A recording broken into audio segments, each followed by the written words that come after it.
इस चैप्टर में हम लोग मैकेनिकल प्रॉपर्टी पढ़ेंगे सॉलिड्स के बारे में। ठीक है, सॉलिड्स में हम लोग जानेंगे कि सबसे पहला यहाँ टर्म है इलास्टिसिटी। इलास्टिसिटी का मतलब क्या होता है?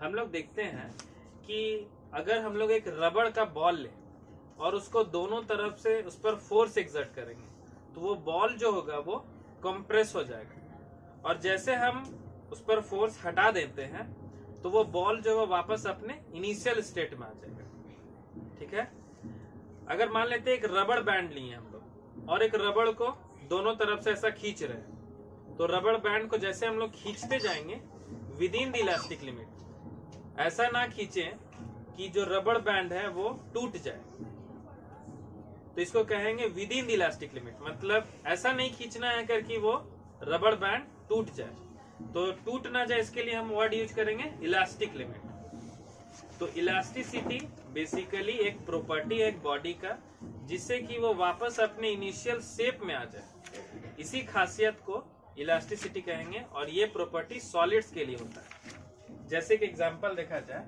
कि मान लेते हैं कि एक रबड़ बॉल है और इस रबड़ बॉल को हम लोग दोनों तरफ से फोर्स एक्सर्ट कर रहे हैं, इधर से भी फोर्स लगा रहे हैं और इधर से भी फोर्स लगा रहे हैं। तो ये बॉल जो है फोर्स लगने के बाद कुछ ऐसा दिखाई देने लगेगा, और जैसे हम यहाँ पर फोर्स को रिमूव करेंगे तो ये बॉल वापस से अपने इनिशियल स्टेट में आ जाएगा। जैसा शेप पहले था वैसा ही शेप फिर सॉफ्टेड होगा। अगर सोचो कि अगर हम इसकी जगह एक स्प्रिंग को खींचते हैं with in the elastic limit, इतना ज्यादा नहीं खींच देना कि उसका शेप ही परमानेंटली चेंज हो जाए। अगर सोचो अगर एक हम लोग स्प्रिंग को, मान लो कि एक स्प्रिंग, अगर हम इस पर फोर्स F लगा के इसको खींच रहे हैं तो ये कैसा दिखाई देगा? ये स्प्रिंग जो है वो इलोंगेट हो जाएगा, ऐसा फैल जाएगा, और जैसे हम इसको छोड़ेंगे ये वापस से अपने इनिशियल स्टेट में आ जाएगा। मैंने जैसा शेप इसका पहले था वैसे ही शेप इसका फिर से आ जाएगा। अगर सोचो हम एक स्प्रिंग को इस बार ऑपोजिट डायरेक्शन में फोर्स लगा रहे हैं, इस बार क्या हो जाएगा कि जितना भी स्प्रिंग है ये कंप्रेस्ड हो जाएगा,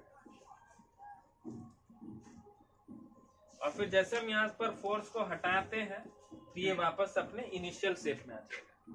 तो ठीक इसी तरह इलास्टिसिटी एक प्रॉपर्टी है जिससे एक बॉडी वापस से अपनी इनिशियल शेप में आ सकता है। तो लिखेंगे डिफिनेशन में कि the property of body by virtue of which it regain its original shape and size within the elastic limit when deforming force is removed। इसको लिख लो पहले।